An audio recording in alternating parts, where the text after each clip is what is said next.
एक शांत और जादुई जंगल में, जहाँ हवा ठंडी और कोमल थी, पतझड़ धीरे धीरे आ चुका था। पेड़ों पर हरे, पीले और नारंगी रंग के पत्ते लगे थे, जो हल्की हवा में धीरे धीरे हिल रहे थे। उसी जंगल में लूमो नाम का एक छोटा सा चमकता दोस्त रहता था, जिसे प्रकृति के बदलते रंग देखना बहुत अच्छा लगता था।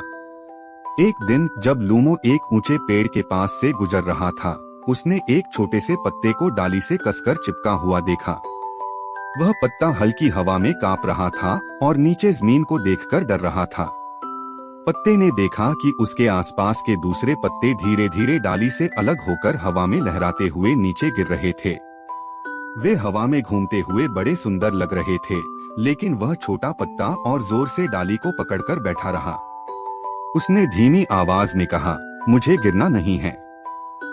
अगर मैं गिर गया तो कहीं खो न जाऊं। लूमो धीरे से उसके पास पहुंचा और प्यार से मुस्कुराया।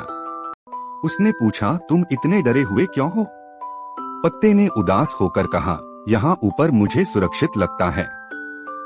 मुझे नहीं पता नीचे क्या होगा। मुझे बदलाव से डर लगता है। लूमो की चमक और भी नरम हो गई।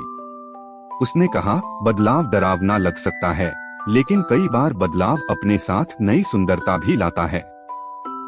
तभी पतझड़ की हल्की हवा तेज होने लगी। डालियां धीरे धीरे हिलने लगी। लूमो ने नीचे जमीन की ओर इशारा किया, जहां रंग बिरंगे पत्ते एक दूसरे के साथ मिलकर जंगल की जमीन को सुंदर बना रहे थे। देखो, लूमो बोला, वे खोए नहीं हैं। वे किसी नई चीज का हिस्सा बन गए हैं। पत्ते ने गहरी सांस ली। धीरे धीरे उसने डाली को छोड़ा और हवा में तैरता हुआ नीचे उतरने लगा। वह हवा में घूमता रहा, जैसे कोई नन्हा सा नर्तक हो।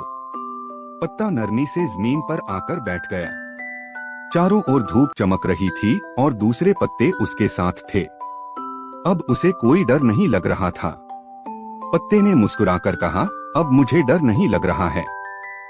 लूमो खुश होकर जंगल को निहारने लगा, जो पतझड़ के रंगों से चमक रहा था। और इस कहानी से हम सब यह सीखते हैं कि बदलाव सुंदर हो सकता है।